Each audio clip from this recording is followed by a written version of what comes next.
Hello, my name is Shanil Wickramasinghe, and I am the U.S. Product Specialist for Gentian Diagnostics. In recognition of National Kidney Month, Gentian has launched the Cystatin C Digest webinar series, in which we summarize some of the exceptional research being conducted on the clinical use of Cystatin C. In this segment, we look at 3 studies which evaluate the clinical utility of Cystatin C, first in patients with acute ischemic stroke, then in children with beta thalassemia, and finally in individuals with suspected diabetic nephropathy. The first study in this segment is called Predictive Value of Serum Creatinine Cystatin C in Acute Ischemic Stroke Patients Under Nutritional Intervention.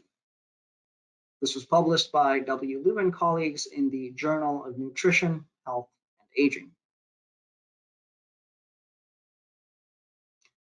To begin, it's worth noting that stroke-related sarcopenia is associated with infectious complications, cognitive impairment, longer hospital length of stay, and higher mortality in stroke patients. As a result, a stroke patient's muscle mass is of prognostic significance and could aid in their risk stratification. Investigators of this study used the creatinine to cystatin C ratio as a surrogate for muscle mass because the two markers share the same excretion pathway and differed only in how they're produced, where creatinine is produced by the skeletal muscle and cystatin C is produced by all nucleated cells. The retrospective review of data conducted here looked at possible correlations between the creatinine to cystatin C ratio and prognosis of AIS patients who received personalized nutritional interventions. The study was performed on adult patients with AIS who were admitted to the first affiliated hospital in Soochow University between December of 2019 and February of 2020. These patients were evaluated for their nutritional status upon admission and received personalized nutrition regimens both during hospitalization and over the course of a 3-month follow-up period. The primary outcome of interest was major disability at 3 months after AIS, as defined by a score greater than or equal to 4 on the modified Rankin scale. According to the exclusion criteria, patients who had a stroke within 6 months, those with acute kidney injury, and patients with missing data were excluded from the study.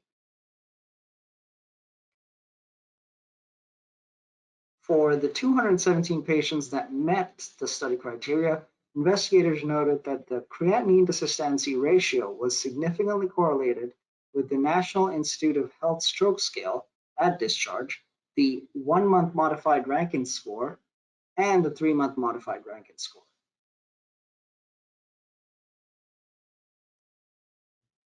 Multivariable logistic regression analysis after adjusting for gender, smoking status, diabetes, history of stroke, and diastolic blood pressure also revealed that serum creatinine to cystatin C ratio at admission was associated with poor outcome after 3 months and 30-day mortality, but not poor outcome after 1 month.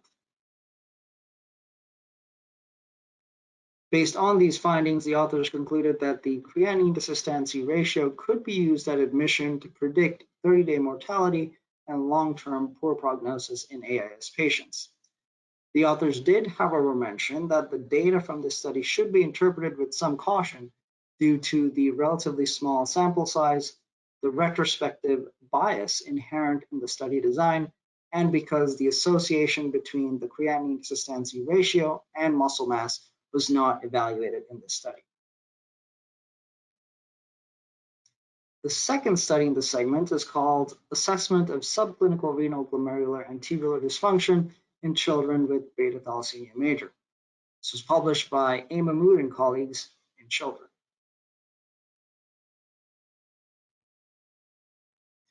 It bears reminding that beta thalassemia is one of the most common autosomal recessive disorders in the world and is characterized by reduced levels of functional hemoglobin and complications associated with the disease and its treatment, such as hypoxia, chronic anemia, iron chelator toxicity, liver disease, and cardiac dysfunction, can have a significant impact on renal function. This study assessed the role of cystatin C as a biomarker for detection of glomerular dysfunction and the role of N-acetyl beta D-glucosaminidase, or NAG, and kidney injury molecule 1, or KIM1, as potential markers for detection of tubular injury in children with beta thalassemia. The authors conducted a case-controlled study involving 100 children with beta thalassemia major and 100 healthy children who were matched in terms of age, gender, and socioeconomic status. The children were recruited at a pediatric hematology center in the Manufia Governorate, and data was collected between August of 2019 and July of 2020. Per the exclusion criteria for the study, patients with diabetes, failure to thrive, refractory rickets, hypertension, and primary renal disease were excluded from the study.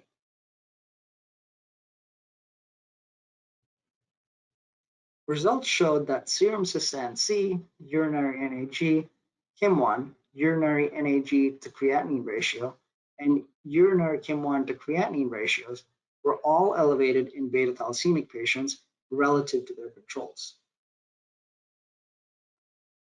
Regression analysis also revealed that serum cystatin C, urinary NAG, and KIM1 were independent risk factors for renal dysfunction among patients with beta thalassemia. Additionally, a significant positive correlation between the three markers and the blood transfusion index among patients was also noted, suggesting a causal link between transfusion and renal dysfunction. Based on their findings, the investigators concluded that serum cystatin C is a good marker for detection of glomerular dysfunction, and that urinary NAG and KIM1 could play a predictive role in detection of kidney injury in children with beta thalassemia. The third and final study we review in this segment is called Assessment of Estimated Glomerular Filtration Rate based on cystatin C in Diabetic Nephropathy. This was published by K. Akpenar and colleagues in the Brazilian Journal of Nephrology. As you may recall, diabetic nephropathy is a progressive disease that is characterized by urinary albumin excretion in diabetic patients and is considered the leading cause of chronic kidney disease worldwide. For this reason, KDIGO guidelines recommend annual evaluation of both urinary albumin levels and eGFRs in type 2 diabetics with comorbid hypertension and those with type 1 diabetes for more than 5 years. In this study, researchers compared the creatinine clearance values of type 2 diabetics to their eGFRs determined according to the MDRD equation, the Cockcroft-Gaulty equation, the CKD-EPI creatinine equation, the CKD-EPI cystatin C equation, and the combined CKD-EPI creatinine cystatin C equation. By comparing the eGFRs to creatinine clearance values, investigators assessed the 5 eGFR equations for their ability to detect early onset diabetic nephropathy. The research was conducted on patients that were admitted to the Endocrinology and Metabolism Outpatient Clinic of Pamukkale University between December of 2017 and May of 2018. The study population composed of 52 healthy controls and 101 type 2 diabetic patients that were subdivided into 3 groups based on which category of albuminuria they were in, either A1, A2, or A3.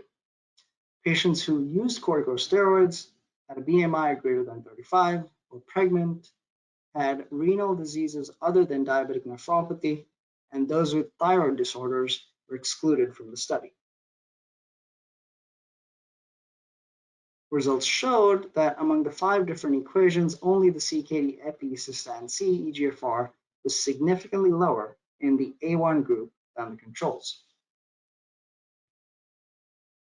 Receiver-operated characteristic analysis of the 5 equations and their ability to distinguish between patients with diabetic nephropathy and patients with normal to mildly increased albuminuria also showed that the CKD-EPI cystatin C equation had the greatest area under the curve.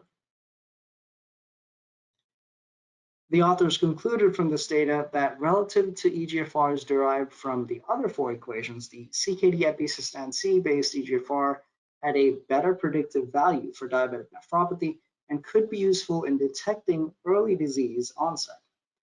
Limitations of this study include the small sample size of patient subgroups, the lack of data on how patient medications may affect renal function, and the fact that creatinine clearance was used in lieu of measured GFR. References to the information presented during this webinar are provided here.